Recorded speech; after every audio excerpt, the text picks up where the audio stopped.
ఈ క్రిస్మస్ ఈవ్ కానీ క్రిస్మస్ కానీ ఇవంతా కూడా ప్రపంచవ్యాప్తంగా 45% of the population they celebrate. అలాగే ప్రపంచ జనాభాలో చూస్తే 2.3 బిలియన్ పీపుల్ వాళ్ళు జీసస్ యొక్క ఫిలాసఫీని నమ్మే వాళ్ళు ఉన్నారు. అట్లాగే 160 దేశాలలో ఈ క్రిస్మస్ సందర్భంగా పబ్లిక్ హాలిడే కింద డిక్లేర్ చేస్తారు.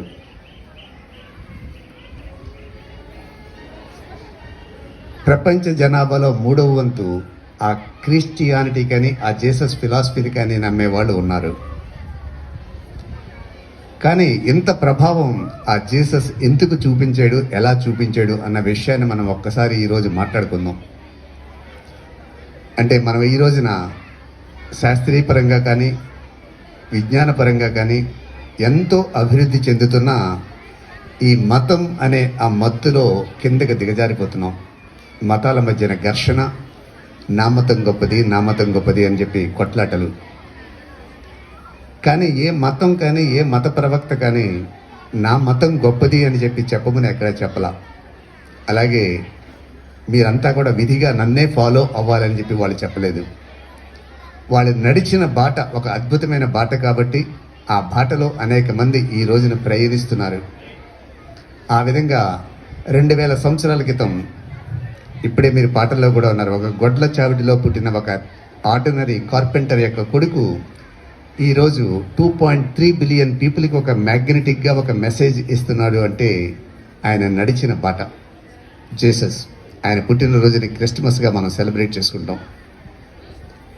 అట్లాగే 1400 సంవత్సరాల క్రితం మహమ్మద్ ప్రవక్త అన్న ఆయన పుట్టి ఆయన కూడా ఒక ఫిలాసఫీని వదిలిన తర్వాత ఈరోజు అనేక దేశాలలో ఆ ఇస్లామిక్ మతం అనేది అట్లా నడుస్తుంది. అలాగే గురునానక్ వచ్చిన తర్వాత ఆ సిక్ మతం ఏంటంటే ఆ విధంగా వచ్చింది. సో మతం అనేది ఒక మనిషి నుంచి ఆ విధంగా ఆవిర్భవించి మనుషుల్ని సంస్కరించడం కోసం అది ఉద్దేశించబడింది.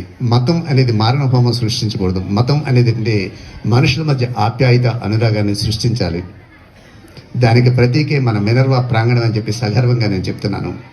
ఇక్కడ ఎవరు క్రిస్టియను, ఎవరు ముస్లిము, ఎవరు హిందూ అని చూడలేదు. అందరూ క్యాండిల్స్ పట్టుకునేలాగా వచ్చారు. దాంట్లో హిందూస్ ఉన్నారు. ఇప్పుడు వీడియో తీసే ఆయన ఏంటంటే మనకి ఒక ముస్లిమాన్ ఉన్నారు, ఈ పక్కన వీడియో తీసాను ఒక హిందూ ఉన్నాడు, అట్లాగే క్రిస్టియన్స్ అనేక మంది ఉన్నారు. కాబట్టి భిన్నత్వంలో ఏకత్వానికి ఒక ప్రతీక మినర్వా ప్రాంగణం. సో ప్రతి మతంలోనే ఉండే ఆ మంచితనాన్ని మనం ఆస్వాదించాలి తప్ప వేలెత్తి చూపించకూడదు. ఆచరించగలిగితే దాన్ని ఫాలో అవ్వాలి. ఈ రోజున జీసస్ని మీరు చూసుకుంటే మనం ఎట్లా క్యాండిల్స్ వెలిగించాం, ఎన్ని కేకులు కట్ చేసాం, ఎంత ఆడంబరమైన డ్రెస్సులు వేసుకున్నాం, ఇది కాదు మనం నేర్చుకోవాల్సింది. జీసస్ యొక్క జీవితాన్ని ఒక్కసారి చూసుకుంటే అది ఒక గొప్ప ఇన్స్పిరేషన్. అది ఆయన ఒక సామాన్య కార్పెంటర్ కొడుకుగా పుట్టి గొడ్ల చావిడిలో పుట్టి ఏ విధమైన స్థితి లేని ఒక వ్యక్తి ఒక మెసేజ్ ఇచ్చుకోవడమే కాకుండా ఆయన అనేక ఆత్మ పరిశోధనలు చేసుకున్నాడు. ఆయన చేసుకుంటూ ఆ జీసస్ యొక్క ఫిలాసఫీని ఒకసారి మీరు చూస్తే ప్రతి వాళ్ళు కూడా మనలోనే దేవుడు ఉన్నాడని చెప్పి మనకు తెలుస్తుంటుంది. జీసస్ యొక్క ఎవల్యూషన్ 3 స్టేజెస్లో జరుగుతుంటుంది. మొట్టమొదటి స్టేజ్లో నేను దేవుడి యొక్క కుమారుడును అంటాడు. అంటే ఇనిషియల్ స్టేజ్, ఇది ఎల్కేజీ స్టేజ్ లాంటిది. అంటే ఆయన ఏంటి నేర్చుకున్నాడు, అసలు తత్వం ఏంటి, భగవంతుడు అనేవాడు ఉన్నాడా ఏంటి అని చెప్పి మనకలాగే ఆయన నేర్చుకున్నాడు. నేను దేవుడి యొక్క కుమారుడును అన్నాడు. కొంత ఎలివేషన్ వచ్చిన తర్వాత మనం కూడా చూస్తుంటాం చూడండి. ఎల్కేజీ యూకేజీలో స్లేట్ పట్టుకుంటాం, తర్వాత స్లేట్ వదిలేసి పుస్తకం పట్టుకుంటాం, తర్వాత ఇవన్నీ వదిలేసి ఆటోమేటిక్గా మెమరైజ్ చేసి అన్ని ఒక్కొక్కటి చేస్తుంటాం ఎలివేషన్ వచ్చి కొద్ది.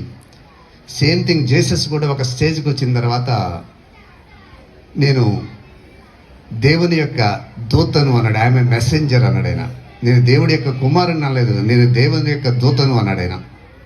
అంటే నేను కొంత తెలుసుకున్నాను కాబట్టి మీకు కూడా షేర్ చేయడానికి నేను వచ్చాను కాబట్టి కొంత ఎలివేట్ అయ్యాను అని చెప్పి. ఇంకా మెచ్యూరిటీ వచ్చిన తర్వాత నేనే దేవుణ్ణి అన్నాడు ఆయన. అంటే నేనే దేవుణ్ణి అంటే జీసస్ దేవుడు అని చెప్పుకోవడం కదా. అక్కడ నాలోనే నీలోనే ఉన్నది ఒకే ఒక ఫిలాసఫీ ఉంది. ఆ తత్వాన్ని నేను నేర్చుకున్నాను. అంటే నేను దేవుడి యొక్క కుమారుడను, నేను దేవదూతను, నేనే దేవుడిని అని చెప్పి 3 స్టేజెస్లో వచ్చాడు. కాబట్టి మనం కూడా ఎడ్యుకేషన్లో ప్రీ ప్రైమరీ లేకపోతే హై స్కూల్, కాలేజ్ ఏ విధంగా అట్లా చేస్తామో ఆ విధంగా ఎలివేట్ అయ్యి ప్రపంచానికైనా ఒక మార్గదర్శకం అయ్యాడు. అట్లాగే ఈరోజు జీసస్ని అంతమంది ప్రార్థించడానికి పూజించడానికి కారణం ఏంటంటే ఆయనకున్న ప్రేమతత్వం. ఆయన గురించి ఏదో విధంగా ఆయన క్రూసిఫై చేయాలని చెప్పి అన్నీ చేసినప్పుడు అతని యొక్క సమాచారం ఇచ్చి ఇవన్నీ చేసిన తర్వాత ఆ క్రాస్కి ఆయన క్రూసిఫై చేస్తుంటే ఒక వ్యక్తి ఆ ఇన్ఫర్మేషన్ ఇవ్వడం వల్ల క్రూసిఫికేషన్ జరుగుతున్నప్పుడు ఆఖరి కోరిక ఏమిటి అని అడిగారు జీసస్ని. అదే మనమైతే ఏం చెప్తాం? నన్ను కాపాడండి, లేదంటే నా ఇన్ఫర్మేషన్ ఇచ్చి మళ్ళీ పనిష్ చేయండి, లేదంటే ఇట్లా చేయండి అంటాం. కానీ అట్లా చెప్పలేదు ఆయన. అలా చెప్పకుండా వాళ్ళ పాపం ఏమీ తెలియని వాళ్ళు ఏదో తెలియక తప్పు చేశారు, వాళ్ళని క్షమించండి అని చెప్పి ఆ క్రూసిఫై చేసేటప్పుడు కూడా ఆ క్రాస్ మీద అదే మాట అన్నాడు. కాబట్టి ఆ క్రాస్ ఈరోజు 2.3 బిలియన్ పీపుల్కి ఏంటంటే ఒక మత సింబల్ కింద మారిపోయింది. సో మనం ఇక్కడ జీసస్ నుంచి మనం నేర్చుకోవాల్సింది ఏంటంటే సహనం నేర్చుకోవాలి.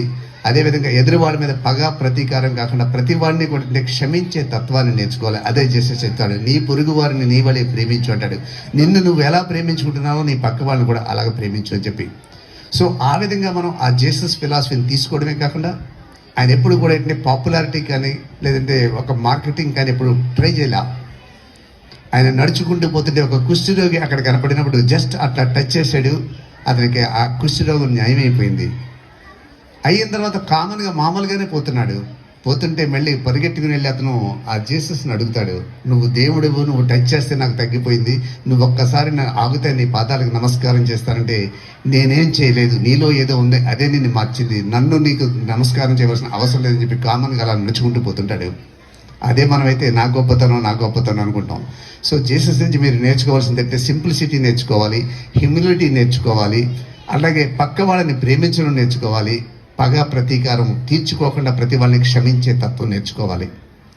అవి నేర్చుకుని నీ పుట్టిక ఎక్కడ పుట్టేవనేది కాదు, నీ చావు ఎట్లా చచ్చావు. అదే ఆయన పుట్టిక గొడ్ల చావుడి అయినా ఆయన మరణించిన తర్వాత ఈరోజు ప్రపంచానికి ఒక శాంతిదూత కింద అయ్యాడు. కాబట్టి మనమంతా కూడా ఎట్లా పుట్టాం, ఎలా పెరిగామని కాదు, మరణించే లోపల ఏ విధమైన మెసేజ్ ఇస్తామని చెప్పి తీసుకుంటే దానికి ఒక బెస్ట్ మెసేజ్ ఎవరంటే జీసస్ క్రీస్ట్. సో దేవుడి కింద లేదంటే ఒక మతం కింద జీసస్ని కానీ క్రిస్టియానిటీని కానీ లేదంటే ఇస్లామిక్ కానీ ఇవన్నీ చూడకండి. అదే స్వామి వివేకానంద చెప్పే అనుష్ఠాన వేదాంతం కూడా నేను అదే చెప్తుంటాను.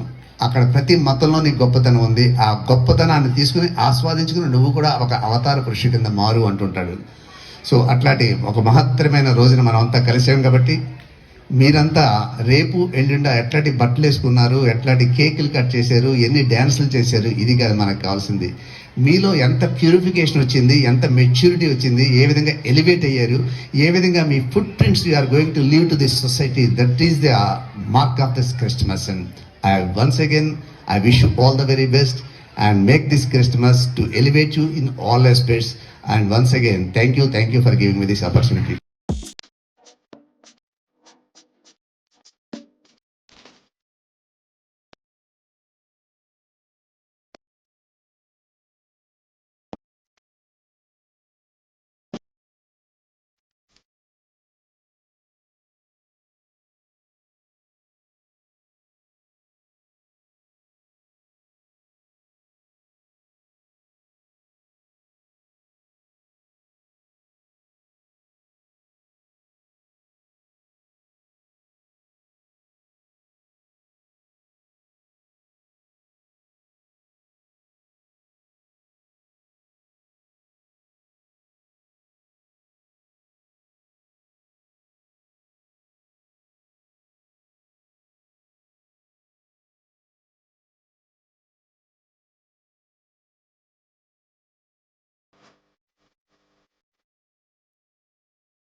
ఆ